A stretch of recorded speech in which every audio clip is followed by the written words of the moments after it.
Hello, everyone out there in podcast world. Hope you're having a wonderful day. You are listening to or watching the Service Business Mastery podcast. I'm one of your hosts, Tersh Blissett, sitting virtually next to my co-host, Joshua Crouch. And today, we're excited because we have one of the partners of our show, UpFrog, Noah Carter and Justin Riley. They are our guests on today's episode. And we're going to talk about ReFrog. And that's something, if you listen to the episode that was released, I believe it was last week, we talked a little bit about it. We actually recorded that episode. I think it was March, April-ish of this year. It was a while ago. Yeah, it was. But we waited to release that episode until they got, they were ready to make a formal announcement. But now that that's happened, we're going to talk a little bit more about it. But that's not the only thing we're going to talk about today. We're going to talk about several trends that they are finding in the air conditioning and plumbing and in that kind of world. Justin and Noah, these are guys that we never ever talk to. So like, I don't know what they're going to say, or I don't know what their personality is or anything like that. So fingers crossed here.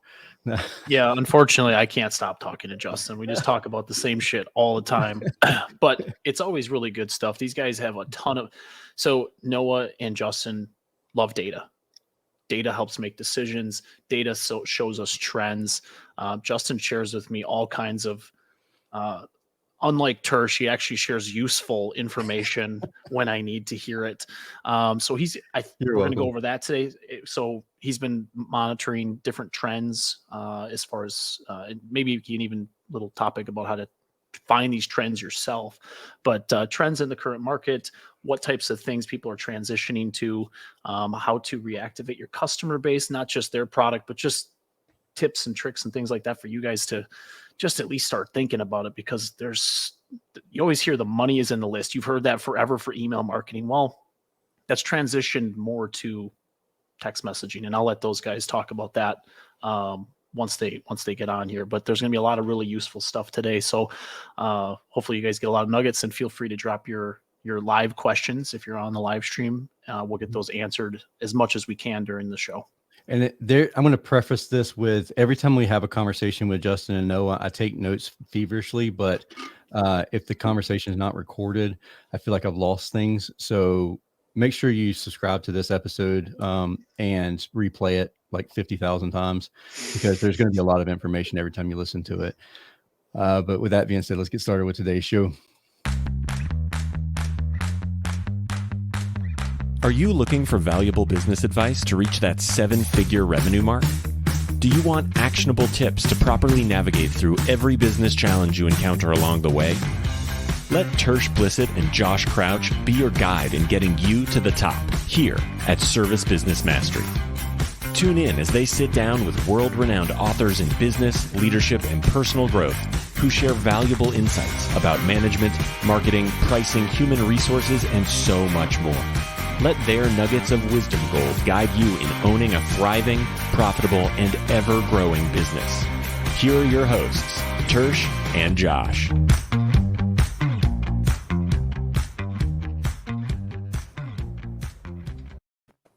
Hey guys, welcome to the show. Hey, you let us back in. Before we get started, Justin and Noah, I got a quick question for you. What's something invisible that you wish people could see? No, I'll let you start. Man, that's a tough one. I asked Josh this right before y'all got in earlier, and I don't know, some weird things came to mind for me. So I'm gonna wait. The trades guide say, carbon monoxide, right? So you can walk in any house and you could see it. And new furnace.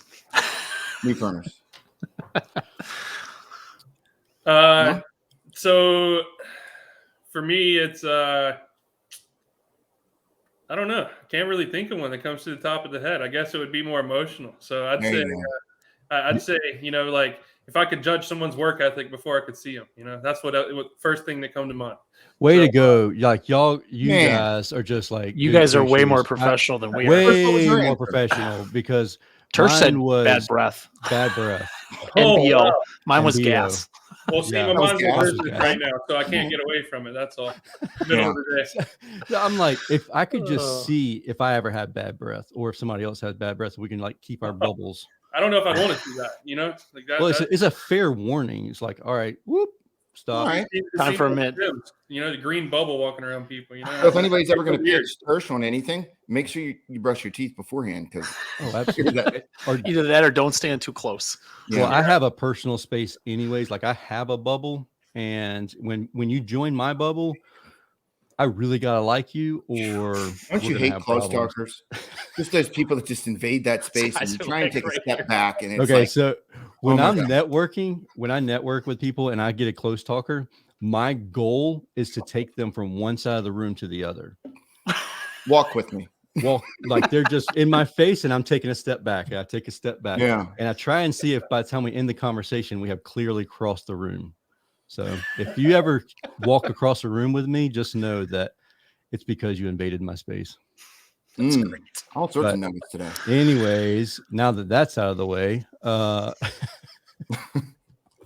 do you transition from that to our topic today? so we're going to talk about customers and ReFrog, and actually we have a whole list. Justin and Noah, they did a great job of saying, I think these are some good things to talk about. And we agreed. There's nothing on the list that they've sent over that we don't think is a good thing to talk about. So before we get started with that, though, huge shout out to you guys for partnering with us. And we really appreciate that. For those of you who are listening, this show is free to listen to. And really all we ask is that you share it with someone who you think may find value in this content. But there are things that cost money, and Josh and I used to pay out of our own pocket to get those things completed. But now we partnered up with guys like Justin and Noah with UpFrog, and they really make it so that our production team can step it up a notch or two. But with that being said, can you tell everybody what UpFrog is to get started with, and how y'all kind of came about with all of this? Man, I'll tell you. And thanks for letting us back in again. It's always good to be back and to talk to you guys. Absolutely. UpFrog is a growth engine, and really, when we talk about growth engine, what that means is we solve problems for home service companies, and most of the time, it's centered around customer acquisition, whether that be getting in the homes of existing customers or growing your market share in a market, and we do it in a way that is non-traditional, I guess you could say. Our marketing is not very, stock photo-ish, and we try and always have a tone, almost like a conversational tone to all of our marketing, right? We try and speak to people where they want to be spoken to, and whether that be through our online e-commerce platform for acquiring new customers on replacements, whether that's through reactivation, whether that's through recovery of existing jobs, and one of our core values is we only want to get paid when we provide success.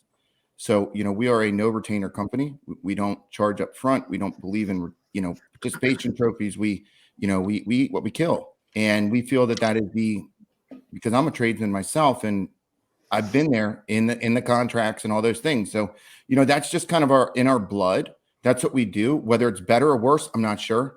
I think that if I were going and looking for an agency to grow my business, I would want to see results, and I'd pay them if they got results, right? Seems practical to me. So, and then we formed. Actually, we just turned 1 year old about 20 or 30 days ago. So That's wild. Yeah. cool to go from ground to where we're at right now. And Noah, he's been my right hand man the entire way, and It's been fun. an asset. I mean, just unbelievable. Been fun. That's awesome. We've Go ahead, worked with quite the amount of people all around the United States, which is not something I expected to do as rapidly as we did. Mhm. And it's kind of interesting in the shoulder months now, working with heating contracts in northern Wisconsin area, and then still running AC down in Phoenix. So it's well versed, we'll say. So it's been quite the ride. Yeah, and I get hit with a certain company of yours, their ad, pretty regularly because I'm in their market. Yeah. Anytime I see it, I usually send it over to Justin and give him the business about it. But so before we get into like reactivation, stuff like that, Justin, we had talked about this maybe a month ago. With the recession, there's a lot of different trends happening that haven't been seen in a number of years. Do you want to kind of go into that and what you're seeing? So and let's some kind of of the start here. Like if you're a tradesman and you own a HVAC or home service business, you're probably thinking about, okay, when is the bubble coming? When is the pop coming? Right? When's the recession coming? When are my material prices going to go down a little bit? Right? Because it seems like they just keep going up. When am I going to be able to find good employees? Right? And how do I keep my guys busy in running calls every single day? And how do I do that without spending a ton of money? Like it's buckle down, tighten up time. So when we look at the market as far as nationally, and we look at trends and we look year over year, and then we look at two things, right? So we look at year over year, and then we'll look at 5-year trends, because the 5-year cycle kind of tells us, okay, so maybe this is just a little weather hiccup or this or that, right? But you can really start to see things develop when you look out 5 years at the industry, and you can see how substantial the 2020, 2021, and even into 2022 seasons were, right? For HVAC particularly, but all home services in general. When we look at particularly HVAC replacements right now nationally, we're about 3 times less search volume than we were this time last year. 3 times. That's wild. And that's pretty substantial. Especially for 2021. I mean, I know that there was a lot of people stuck in their houses in 2020 and 2021. They wanted to do some remodeling and that type of things. But for it to be 3 times less than what it was last year, that's a pretty significant number. Yeah. And there might be people in certain markets that like, man, it's still hot here. We're still cranking. Well, when we look nationally, we look at the, consumer whole wide. Yeah, there's spots where it's really good and there's spots where it's really bad. And when we look at August of this year was kind of the peak, believe it or not, nationally, that we've seen. There was actually 2 peaks in August, about the first and third week in August, and then the bottom just kind of fell, which is normal, right? Like we'll start to see this turnaround. But here's what we did when we started discovering, okay, so if people aren't trying to replace their units, right? What are they looking for? Like if they're not looking for repairs, they're not looking for replacement, like what are they trying to do? Here's the fundamental thing that I think a lot of people have lost touch with, and that is saving money on utility bills. So when we look at a 5-year period of people searching for how to save money on their electric bill, it is peaking and just keeps setting new peaks. All right. So when we talk about how to intertwine this into our business, right? And we talk about fall tune-ups or furnace safety checks or things like that. Like we're so focused around, okay, the safety part of it. But if you start laying in some content around, your performance, ductwork improvements and, different things to actually help them save money, or when you're trying to pitch a new unit, bring up the energy savings more than what it used to be. Okay. Make that a front and center issue. Okay. I don't think it's going to serve right into what the consumers are searching for. And that's the key is matching the message with where people are at that time. And that's just one thing that we've really found here in the last month or so. It's become really substantial.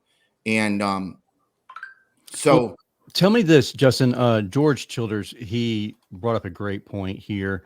And for those who are listening to this in the live chat, George asked, just curious as to why there isn't a company out there to help with customer retention. It seems to be all about getting new customers. Is there more value in new or current customers? And Josh and I have talked about this on other episodes where it's like a leaking bucket, a bucket with a bunch of holes. I actually think we talked about this on our last episode when we talked with you guys. And it was, let's dump as much into this top of this bucket as possible. But a lot of people don't realize that you have just as many people leaking out the bottom as you do, coming in the top, even sometimes more.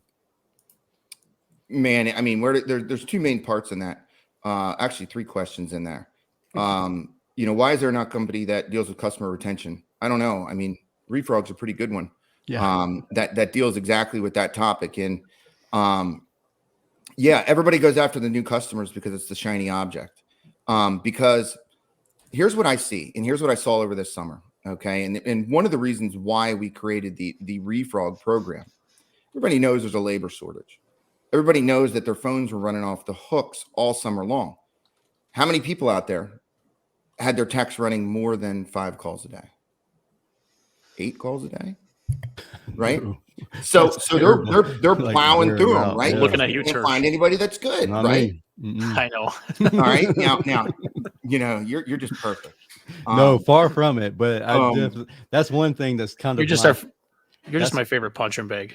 my stickler is like 4 calls, 5 at the max. And if they've burned through 5 calls and they still need time on the day, they need to go to the house. yeah. So what we're seeing is that, all right, so you run a service call, and let's just hypothetically say, let's just say you got a tech named Bill. Bill goes out to the home, and it's the 3rd call of the day, and it may be a drain leak or something like that. And he goes out there and clears the drain. He finds refrigerant's low, and he quotes a leak search test and all this. But his next call, and Bill gets paid on commission, is a breaker tripping. All right. So his very next call is a breaker trip where he knows he's probably going to get a pretty good commission on it because that's going to be a sale. But he's there, okay, right now inside this home, and the wife's home. They clear the drain. The float switch goes good, but they still got a leak. They still got a refrigerant problem and all that. So he quotes them on a leak search test and all these different things, right? But Bill's worried about getting to his next call because it's a tripped breaker, because he knows it's a money call, right? What we have found is that a lot of unsold repairs, the number one thing that happened during that, why they didn't close, it's not because it was too expensive. It's not because they didn't trust the guy or this or that. They didn't understand. Let me guess. They didn't present the options. They didn't present the options. And the number one thing, you can still present, but did the customer comprehend what they gave them? That's a good point. Because if you send the email after you left the driveway, you can't explain anything. Yeah, so now you're betting on this housewife, and maybe she's maybe she's got CFC certs, and maybe she knows how to do all these tests and stuff. She's going to explain it to the husband, and the husband's going to come home and he's tired after a day of work, and then the house is cool, and he says, we'll just kick it down the road. Yeah. That's what ends up happening. She has to sell it to him, Mhm. or he has to sell it to her if it's just him, there at the house, or if the decision makers are there at the home and you didn't spend the time presenting the options to them because you're more worried about, one, you have 8 calls on the board. There you go. So you're burning through all these calls, or 2, you're worried about the next call that you're going to make some money, commission, or you might flip a lead and if you get a lead, flip commission or spiff or whatever. One thing I'd like to add though, too, about George's question, and y'all hit on this too, talk about this, because being that you have background in the trades too, so you're not a quote unquote marketing company that's never got your boots dirty, I guess is the best way to say it. I was thinking about this, and that is that we might need new leads because we just suck at service. And we are burning through all of our clients, and we need to take a internal look at, would you revisit that client? Would you revisit your company as a client? Yeah.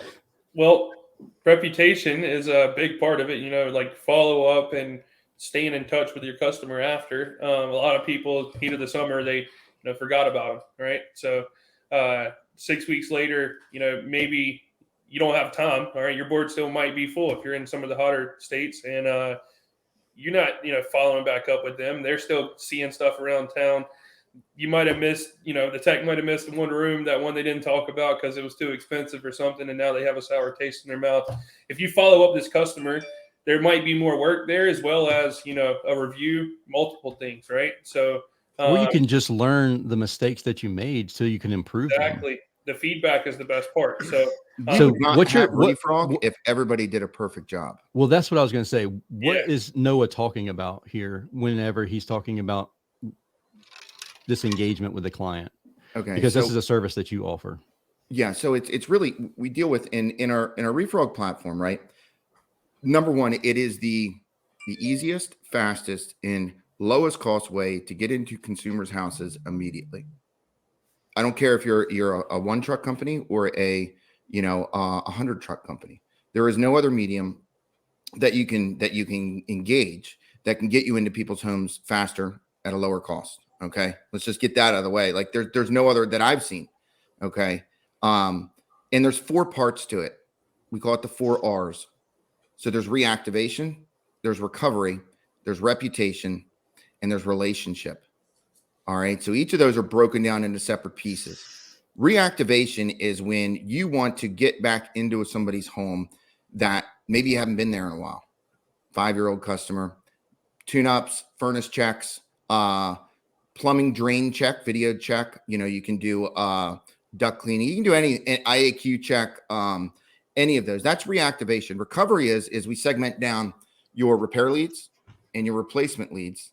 And then we do a cadence to follow up. And it's not just following up. Like anybody can send a text message like, yeah, I call my guys, I do this and that. No, there's a lot more into it, because what we've done with our system is there are benchmarks and lead scoring based upon consumer actions and inactions, which then change the way we market to them, right? Because if you can't just keep hitting somebody with the same text and expect them to do that. So there's little, I guess you could call them triggers that happen, right? And that changes the flow, and it allows you to set up these different campaigns to run and recover this work that, the majority of the people say, we've been meaning to call you guys back. And we always lead with we're just trying to get some feedback on how our service was. I saw we left an estimate there, back in May of this year. Do you mind if I ask you a question or two? We always ask for deference. We don't just go out, hey, did you want to buy this job? So you're not just saying, hey, I got a special offer for you. Because people are just like, what who cares? Like if it's not relevant to me, I don't care about your special offer. Yeah. It's not relevant to me at that point. But what you're saying, and just to clarify, is you are opening up a conversation with people you've worked with in the past in a very, very kind of low barrier entry way, where it's just like, hey, this is so-and-so. I just wanted to see how your service was with us. Let me ask 2 questions on this.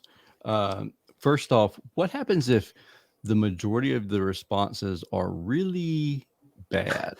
Yeah. So we've had that actually. We had a, I'm not going to name names, but we did have one contractor that it was good, because I don't know which button's the bleep button over here. It was very, very less than stellar. Here's the thing I do know. It was still ROI positive, but what we do, right? So whenever we start these, we always take the temperature, right? We segment out the bad. We don't want to ever send them a message again, because they really ain't going to buy from you because they hate you, right? They do. So we're tagging those. We're removing them from lists. We're cleaning the data, right? And this thing builds off of itself over time. But when you ask permission to ask a question about how the service was, because it's all about them. Yeah. When you try to sell them something, it's about me and my company. No, when you ask them, do you mind if I, and majority of the time, people will tell you. And then you can ask, sure. It's only one or 2 questions. Number one is did you understand what the tech gave you? And the second answer is, have you gotten it repaired yet? Yep. So that's a great way to. That's a perfect question, though, because here's my thing with that question. What happens if they have not gotten it repaired? It's been a year, and so now they have the mindset of, you were trying to sell me something that wasn't really going to break, or I didn't really need it. Does that make sense? Hard to fix the problem in the beginning.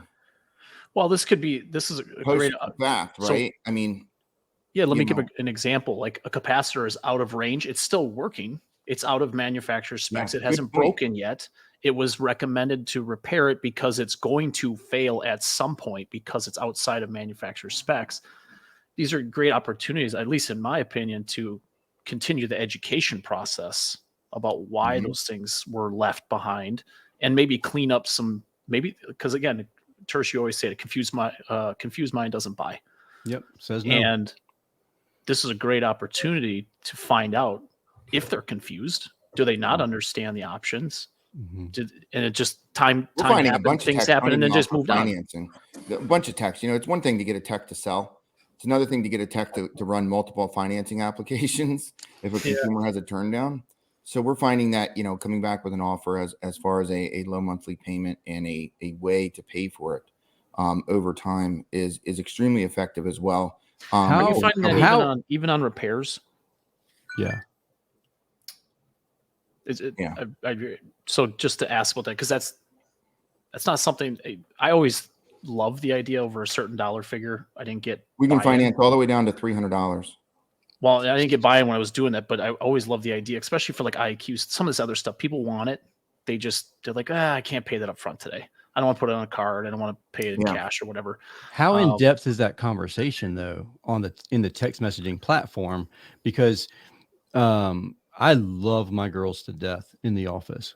I don't want to do their job, but there's times where they can't have that conversation because they don't understand it because they've never been through quote unquote finance training. How in depth is that conversation, or is there an automation side of things when it comes to that? No, there's a live human in the back office of a finance company that we dealt with that has 30 years in the finance space. So simply the customer's transferred over to them. Okay. He goes through the financing offers that are available and handles all the paperwork and says, hey, it's time to go install it. Is that a first second look type scenario? It's 100% Spectrum. It's about 54 banks that have come together to build this, almost like a Quicken Loans type deal. Okay.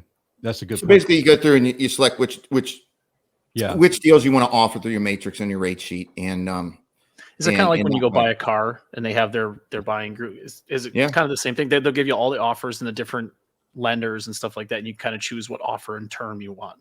Yeah, exactly. And at the end of the day, guys and girls, everybody buys monthly payments. Yeah. They say they want these 0% deals and things like that. But look, here's the thing. 0% deals, the term is fairly short compared to some of these longer term financing things that we have now. Yeah. I mean, we got some $20,000-$30,000 installs get awfully expensive at 0% for 5 years. Yeah. We got some 10-year deals out there. Well, okay. I saw somebody just real quick. I think they were doing like 15-year deals, and I my jaw almost stopped. No, not 0%. It was with like a 9.99, and I'm sitting there, I'm thinking, holy shit, this is like almost buying a house. The air conditioning unit is gonna be gone, and you're still gonna be paying for it.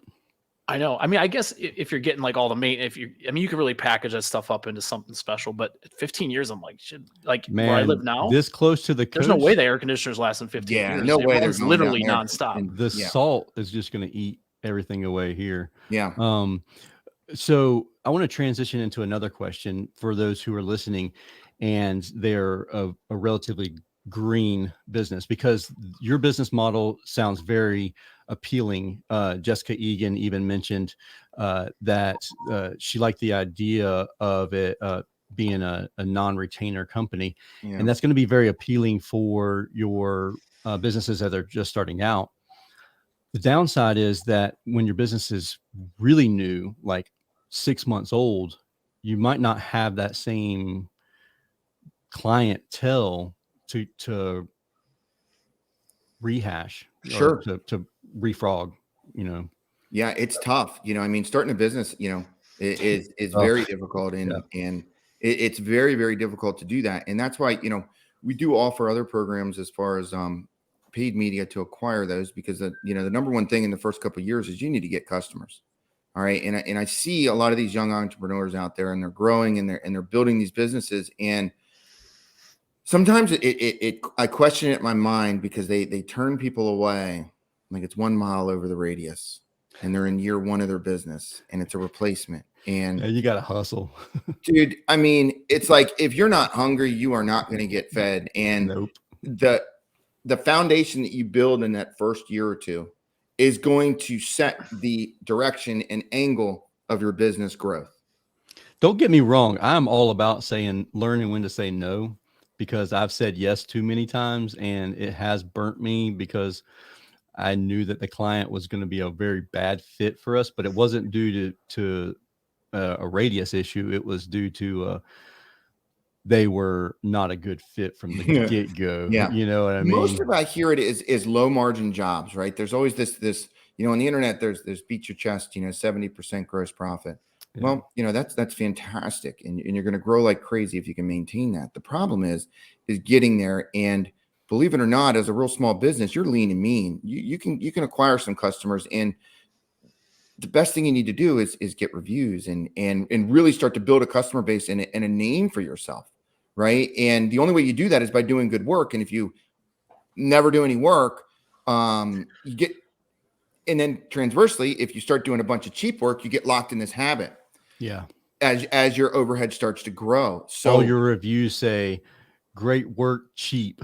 Yeah. It's like, best price around, oh, you're getting them all, So it's tough, man. Growing a service business in 2022 is and especially into 2023 is going to be a difficult thing. There's a lot of headwinds. There just is. If you're running 5 calls a day and you're running them like if you have one person and running 5 calls a day, I'm not saying that you should be running that many. You're going to hit 1,200 people. And if you could get half of those people leaving you a review, hopefully you don't have a lot of them that are callbacks. Fingers crossed that you have very few callbacks. So if you had 600 reviews being left, I mean, that's massive. Absolutely. That's gigantic. So I got a question for Justin. No, we talked briefly, and it's just going to go back to like the reactivation part, because all too often, because obviously our company too is we're generating new leads or having existing customers find them on the web, but all too often, customer gets a job done, invoice is signed, we don't talk to them again. Maybe we send them a couple follow-up emails or whatever, just basic stuff. But so you had that contractor that had things that were not very positive said about them. What do you guys, so as an opinion, what do you guys, is that stuff that, I know you clean up the data and obviously you don't want to keep sending them text, but does that contractor use that as a learning experience to find out where their service sucks? Or they're just like, well, I'll move on to new customers. Gosh, I hope so. It was actually 2 of them that were that way. One was an acquired business that they had a list, right, from an existing client base. So it wasn't necessarily theirs. Okay. The other was, and they went through a rebrand, believe it or not. Okay. Different name. And what happened is that the consumers didn't recognize the old brand. Who are you? Yeah. Ouch. Right. So, it was just very awkward. Now, I would say it was 25 to 30% of their customer base, even more maybe. But they definitely, and I let people know, like, when you take the pulse and you get people on a text message, you're going to find out instantly 100% how you're doing. Good, bad, and We're ugly. going to let you know. So Justin, I never told you a story. So I was at professional services, and this was 3 or 4 years ago now, and I wanted to send out a blast to our customer base. I don't even remember what it was. I think it was a tune-up thing or something. The comments that come out in text message are much more colorful than you'll ever get in an email. Oh yeah, I got a lot of like "F you," "Don't ever text me again." Ever get any pictures back? And again, this was like, no, I did not get any pictures back. Thank God. I didn't get like, hey, like your dead cat's gonna be on the door or something like that. But or worse, it can get colorful. And it's granted, we hate political stuff. Political has actually kind of opened the door for businesses like us to text, because they've been doing it for 2 or 3 election cycles now. Yeah. But I love what you guys, and then we always talk about this, is just talking to your customer base, because you don't know what you don't know. And if you don't ask the questions, you'll never find the answers. And you know what I find? My absolute favorite, like, I don't even have to need the product, but if I get sucked into an ad that I didn't know was an ad, then all of a sudden I'm instantly more interested in whatever it is they have to offer. You know what I mean? It's like, okay, marketers love that. More of a conversation, because we are, as a consumer, we're professionals at picking out ads.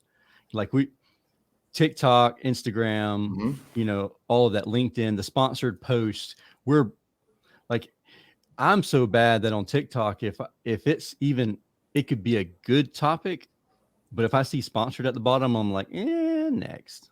So like, if I get to a topic that is like just pulling me in, and then I'm like, oh crap, this is an ad, then I'm like, okay, whatever this is that they have to offer, So I'm the same way. I'm gonna spend It's all more time about with philosophical belief, right? When you're dealing with social media, and the reason why a lot of media companies out there struggle with social media, whether it be TikTok, whether it be Instagram, whether it be any of them, right, is that they try and advertise like direct mail that they do digitally in social media, right? So philosophical belief means we need to put a statement out there that the user, when they roll by, says either hell yeah, or man, I wish it was like that.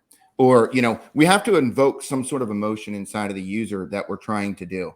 And Don't you get polarized if you do that? Like, that's the whole point. Okay, so how do you know if the person that you're targeting wants to hear that, or they want to hear the other end of that? We try not to polarize that bad. I get that. It's I mean, we are, disruptive to some degree in the industry with our online pricing. That's where we get the most feedback, and the negative feedback, right? But what we've found is that we're not so worried about the negative feedback from the other contractors, because the customers comment that they love it and they use it. So really, who's your audience, right? And over time, you can start to scrub those out. And customers are not stupid. They can read comments and know that, this guy works for an HVAC company, right? And actually, no press is bad press to some degree with engagement metrics. So, it does actually perform better. If you got a thick skin and you run a controversial ad and it gets 1 million comments, you will see the lowest lead cost you've ever seen in your life. So what I hear you saying is that leave the negative comments on a Facebook post. It depends. Like, we've got filters and things like that we use to help manage it, because some of them are just nasty and vile. Yeah. And they're spam and things like that. But yeah, I think there should be open debate. That's a good point. I would say, as long, because I've seen those ads, and I see I always read through them, because I'm always like, okay, who's the HVAC contractor that's going to comment? And then who's the homeowner? And you can always tell the difference between, I'm interested, this would be great. And then I see the HVAC contractor, that'll never work. How can you size this? How can you do that? Yeah, and here's a real good thing, guys. If you're in the HVAC or plumbing or any of those things, and you're on social media and you see ads from another company, and you want to find out what ad is working and what ad is not, if there are 0 comments, 0 likes, and 0 things on it, I promise you that ad is not working. Most of the time, they're coupon ads. Most of the time, there's some special offer. Like, people can spot that. You don't put billboards inside Facebook ads, all right? You just don't.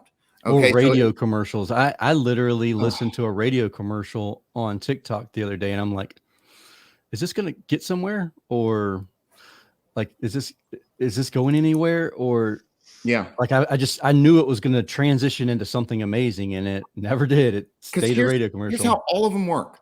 The longer a user, as in somebody with a phone or computer, stays on a social media platform, the more ads that medium can serve them. So what they do, okay, is if you have no comments, they will slowly derate your page, because they know it's turning people off. So you leave the platform. That's not good for Mark Zuckerberg and all the other people that own these platforms, okay? So if you're not getting any engagement, there's some major issues, and I promise you, your ad is going to be demoted, and it's going to be more expensive, because Facebook has to make up for the difference in lost revenue from you having people jut off, I hate this platform. That makes perfect sense. It's business. Jordan Harrison brings up a great point here in the live chat. He said that I delete comment from competitors who drop their link in the comments. Most of the time, dude, there is nothing that fires me up more than that. I'm like, the audacity of this individual to put their links. All right, big secret. I have a competitor that whenever and this is just, this person knows that they're a piece of crap. They Getting it now. they will every person that comments on the post, they will DM that person to try and get them, because their posts suck.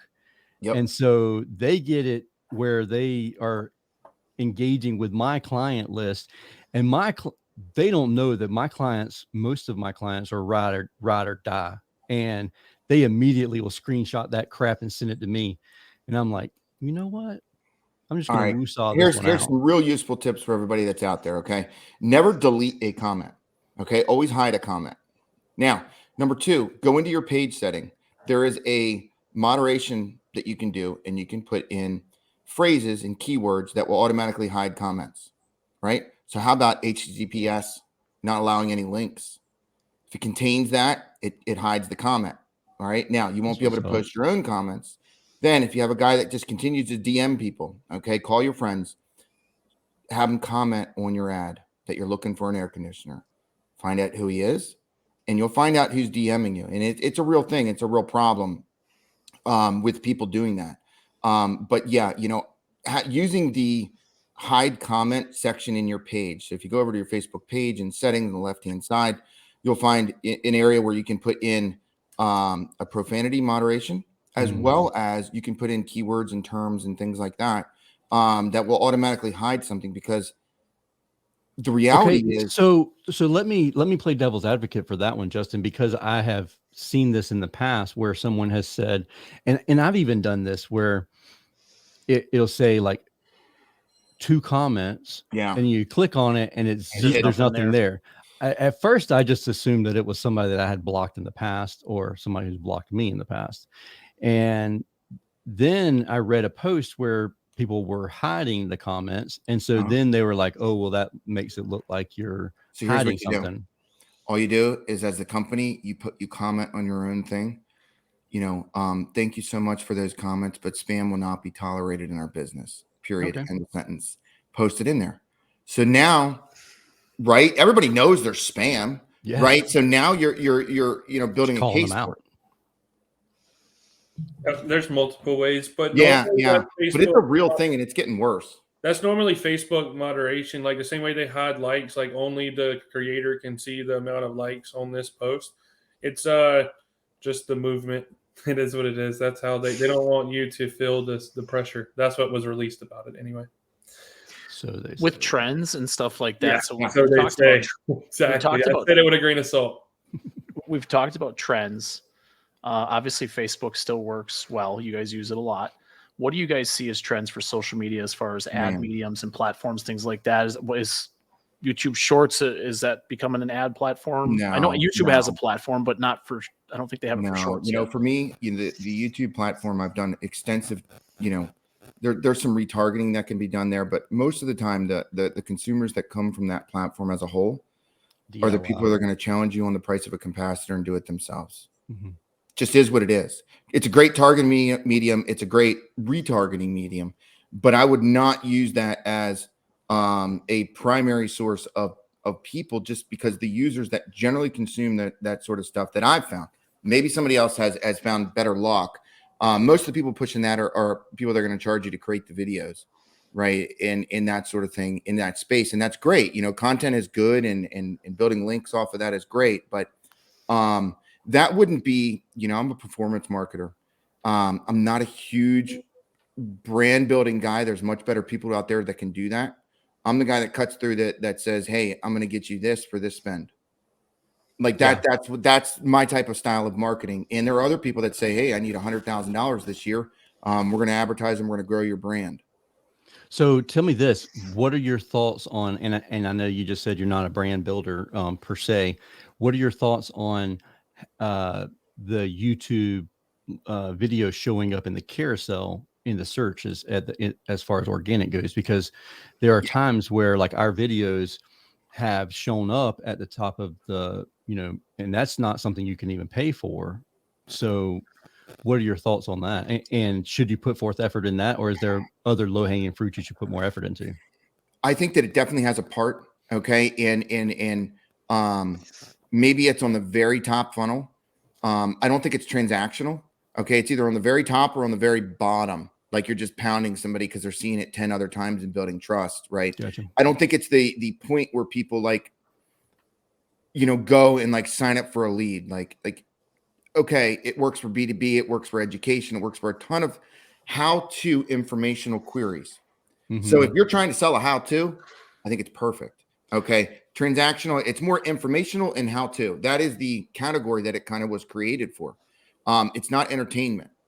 And so that would be more of creating your authority in the market. So if they happen to go to Google and search the term and you happen to be the one that pops up, then they're like, okay, well, this person came here, they said X, Y, and Z. Now here's a bunch of videos backing that up. The Discover YouTube network and some of these shorts, the good thing about them is they do have a very wide inventory.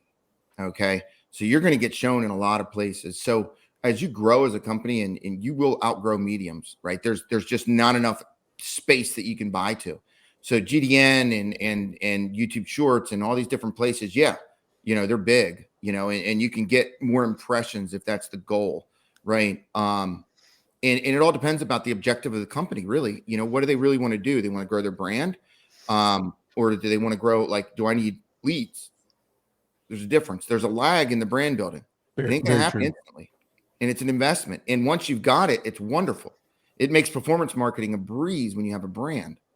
Yeah. All right. It really does, because you can leverage that. As long as it's a good brand. Yeah. Not a bad one. So yeah, we're talking about YouTube. Obviously, it's more, and that's kind of what I figured. And that's what I've used it for in the past to teach and educate other people, use it as a blog thing to bring in mostly top of the funnel. But so like TikTok, I know you've experimented with TikTok. I know their ad platform is not nearly as sophisticated as Facebook, but have you seen any changes in that? Over the last to be determined. We're still working in there, in that space. I know that CPMs are lower. I know we can reach audience, and the segmentation and the data is getting better and better. For those who are listening and don't know what CPM is, so that's cost per 1,000 impressions. So how much does it cost me to serve 1,000 people? Or reach impression, same kind of thing. Reach. So why doesn't it CPT? Because it's melee. It's a fancy word. The medium buying gods. I'm going to get you one of these questions. I'm going to stump you. Good luck. But no, I think that it's important. Like, I think that TikTok is look. There's a lot of people on it. And figuring out, like, the biggest thing in TikTok is do you want your brand showing up to some of the stuff that's on TikTok? That's a good point. That is a good point. But there are people. I don't know. I've seen my TikTok, and it's like there are people who are killing it on TikTok. Leslie Harpel, she does. They're just really doing a great job with it. And Julie and I, my wife, we have conversations constantly. We're like, we should do that. We should TikTok that. Ours would be more interesting than that one. But then we just never do it, and it's I think very anybody can master any medium. Like, do I think YouTube Shorts can work? Yeah.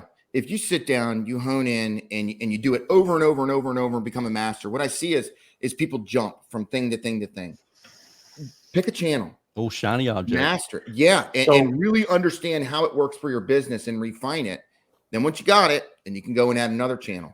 That's exactly the advice. We had Brendan Kane on here. He's written a couple books about how to gain 1 million followers in like 30 days and stuff like that. That was the exact advice he gave on the show, was to pick a medium, dominate that medium before you move on to something else. You can still post your stuff other places. I think it pretty much was to the belief of, and I'm not going to put words in his mouth, but I believe this is what he said on that interview, was almost ignore the other mediums. Like Josh said, you could post it.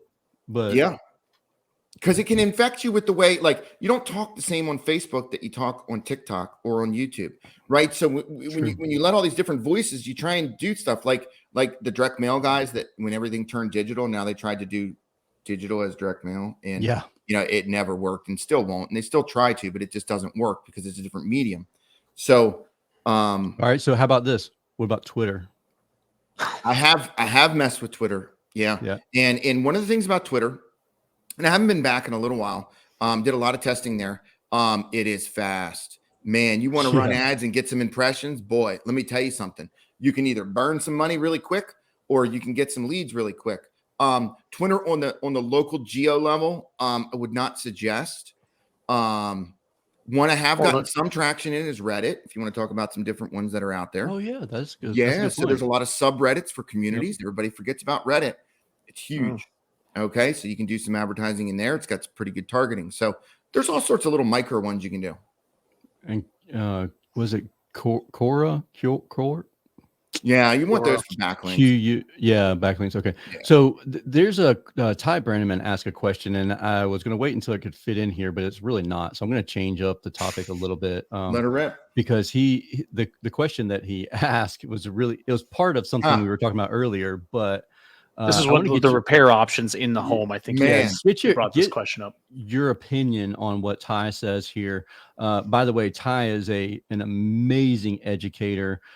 If you've never taken one of Ty's classes, you got to do it. He travels the whole country educating technicians, and he puts things he explains things very well. He will be at the HVAC School Symposium, which is in January in Orlando at Brian Orr's place at Kalos HVAC School podcast area.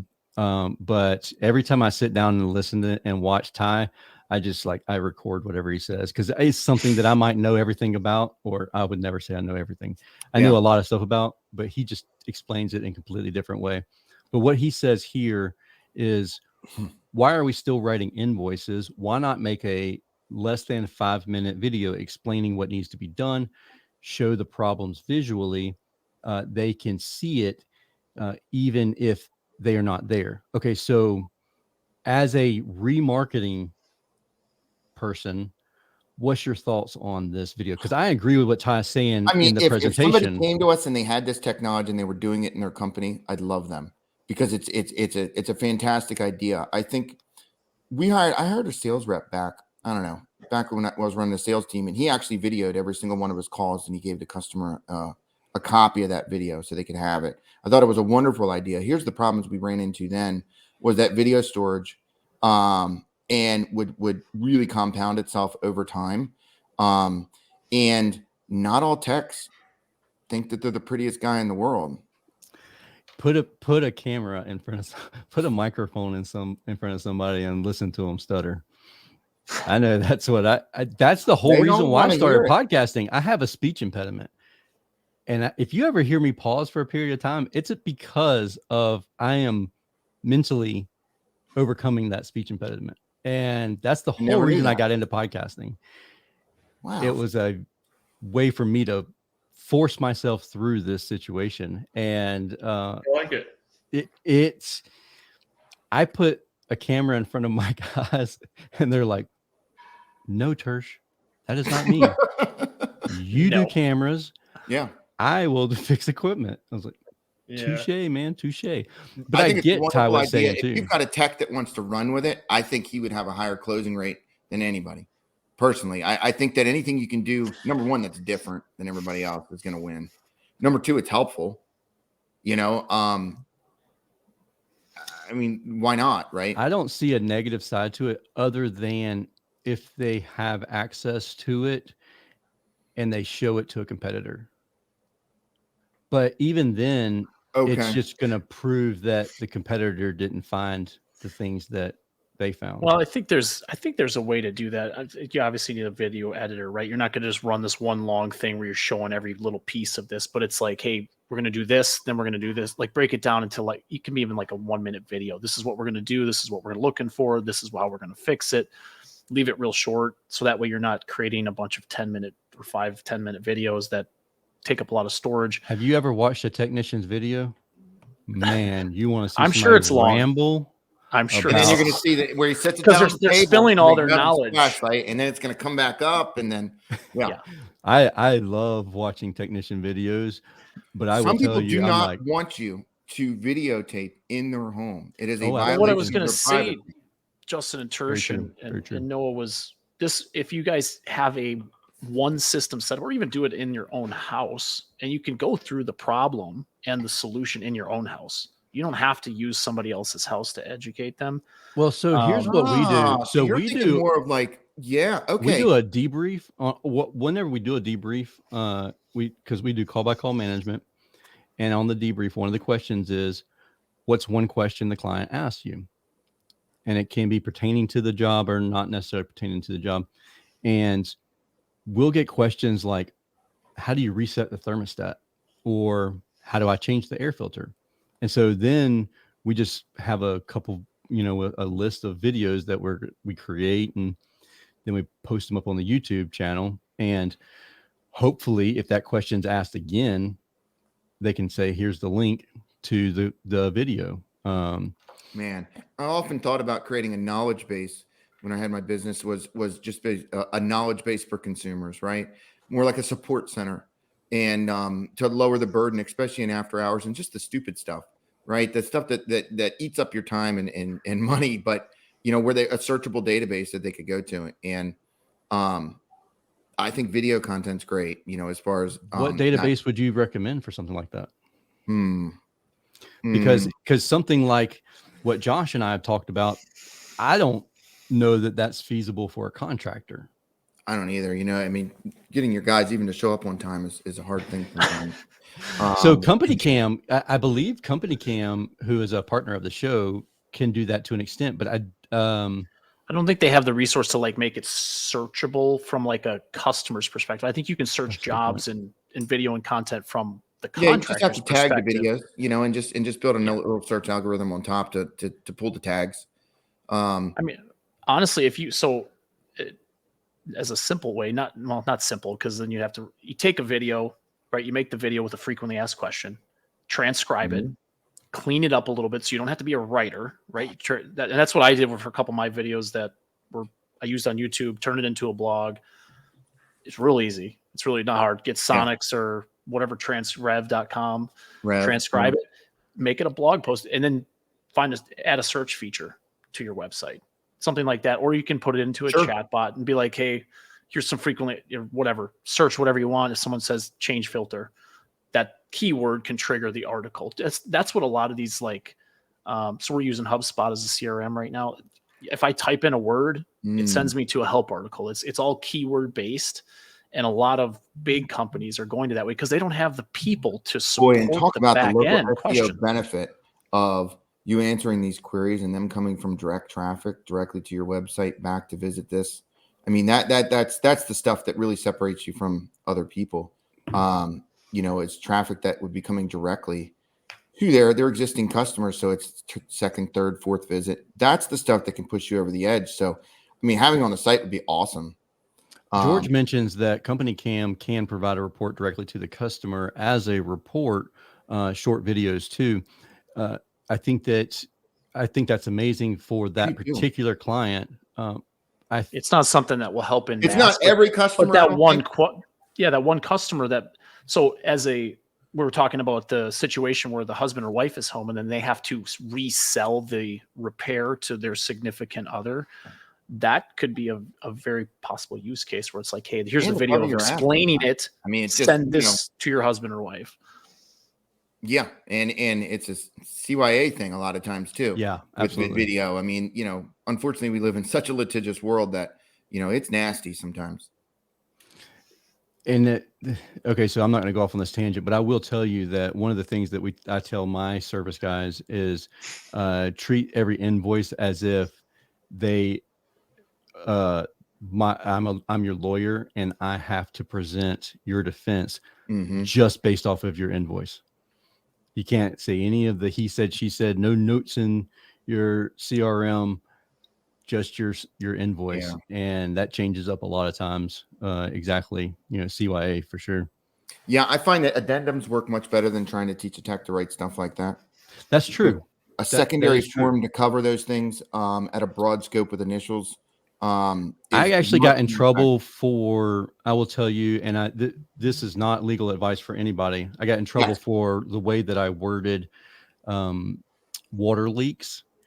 And we had a scam artist who came in, knew exactly what they were doing and knew how to scam people into getting all new hardwood floors throughout their house, even though the water leak was their fault, and they neglected it for 30 days before calling us.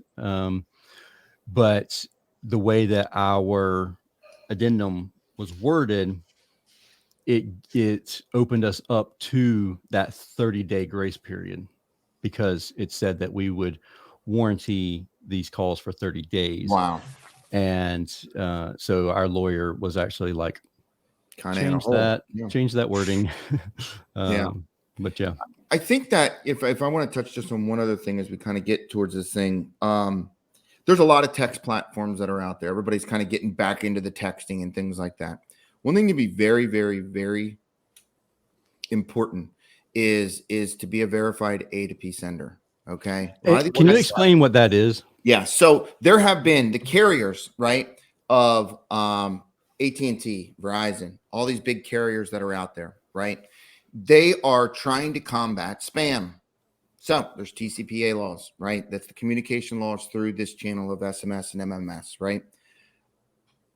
To be a sender that is a verified sender means that we are following the laws, and we actually have our stuff will never show up as spam likely.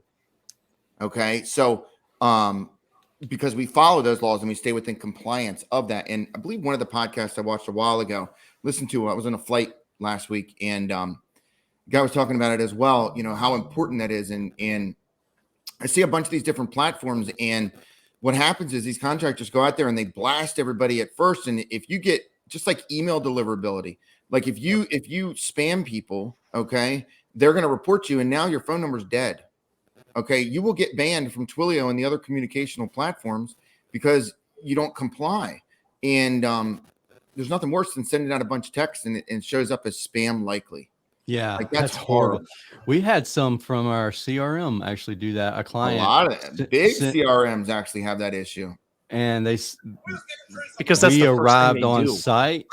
Well, we arrived on site, and they were like, I just want to let you know that it told me that you were spam whenever you were texting us in. I was like, oh, come on. Yeah. So I think with our current, right now we can send, 2.1 million text messages a day is our legal limit currently right now at where we're at. So the scale. Where are you at with sending out text messages? Where are we at currently? Yeah. 1.9 we're not sending 2 million. I can tell you that. that would be insane. Because our goal, right? Our goal, what we look at is capacity of somebody. So say somebody comes say, hey, I got a customer base of 5,000 people, right? I need to gap this between October and December.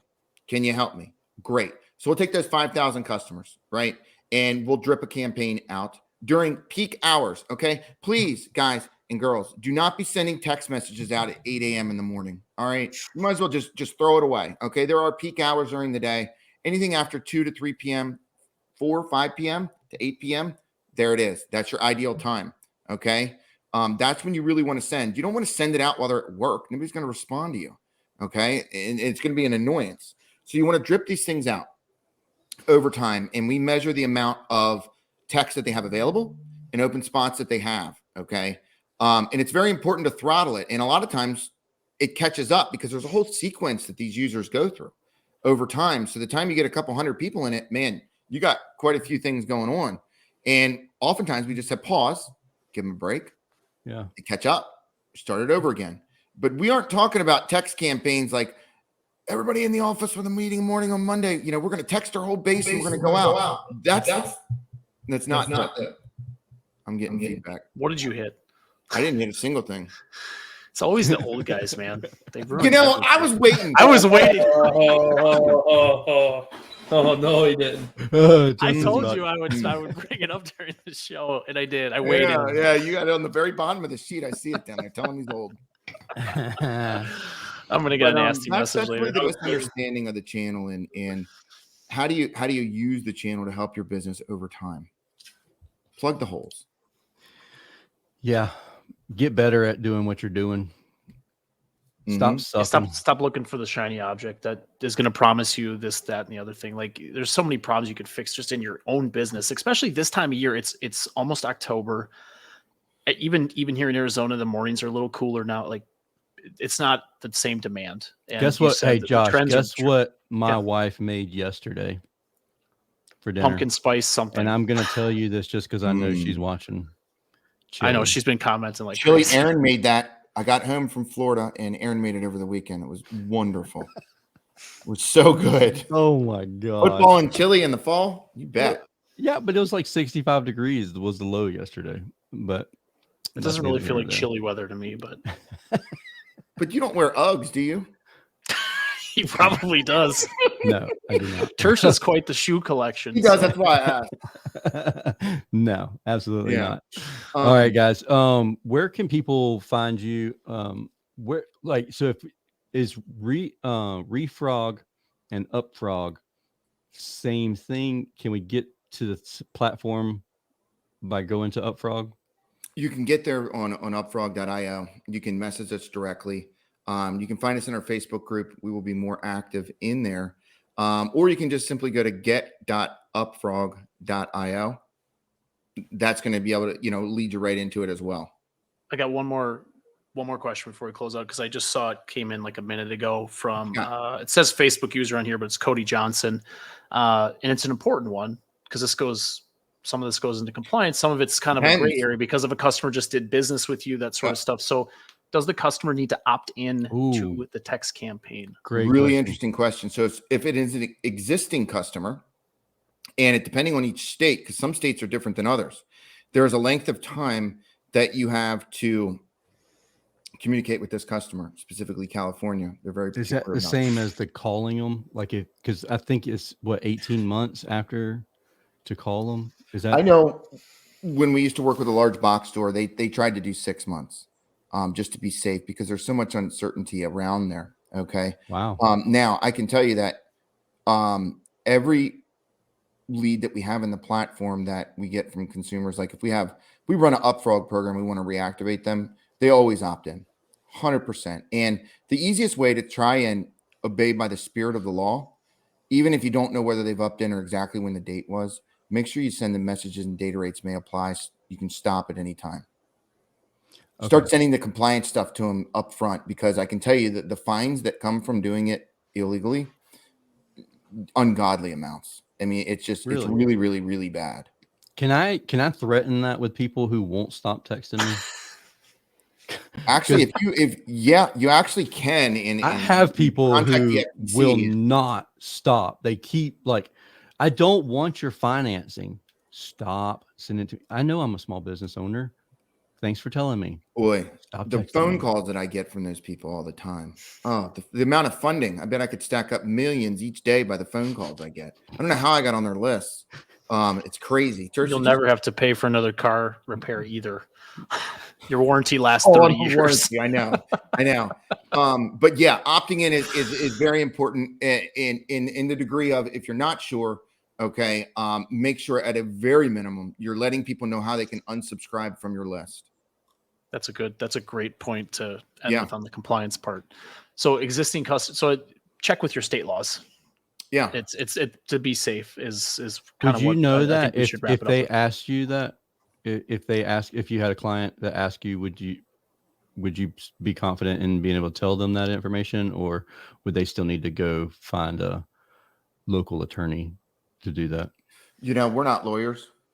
When they sign up with us, they we're not legal counsel. We don't pretend to be. We go into the assumption, just like most of all your major platforms like Twilio and Klaviyo and all the big mailing platforms and all those, that the list was gained in a legal manner.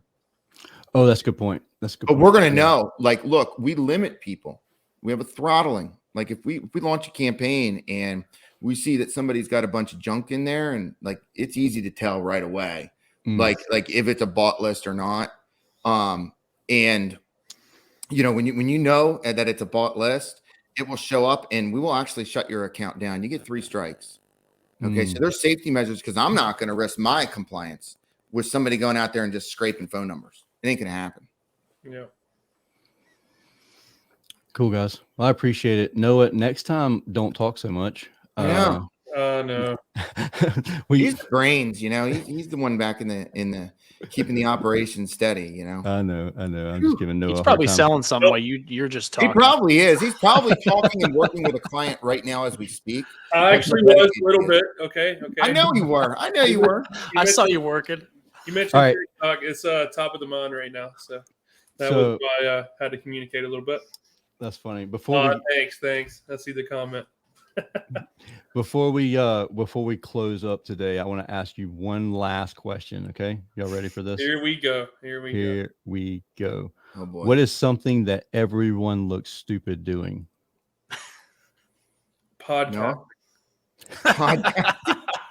Good answer. Thanks. Hey, No, Justin, next time he's not invited. You know what my thing is?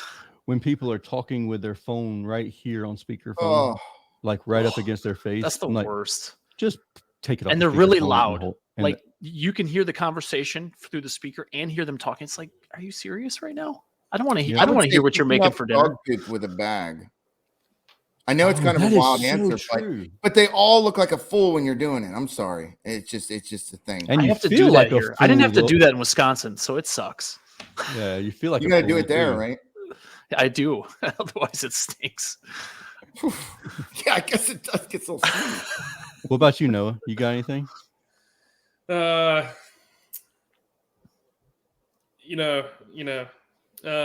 would say everybody looks stupid when they can't control their dog. There you go. There's a good one. It's always the worst. Whenever you're at the dog, when the dog's going nuts the and you're person's just going absolutely insane, and they're always sometimes you just got that dog like instantly making excuses. Sometimes it's the dog. Sometimes you're just like, when he gets back home, we're gonna have a conversation. It's hard to control those little 3-pound dogs you got right there. No. For me, they perform well, but others not so much. Thank you, guys. Thank you. Absolutely, guys. Thank y'all so much. And thank you for everybody who's watching this episode or listening to this episode. If you have any questions, do not hesitate to reach out to these guys. What's the name of your Facebook group again? HVAC Digital Allies. Okay, and or just message me on Facebook. Send me a direct message. Everybody's probably on Facebook. I'm there. Happy to talk with anybody. Cool. I appreciate you guys. We'll talk again soon. See you. Back at you. See y'all. Thank you.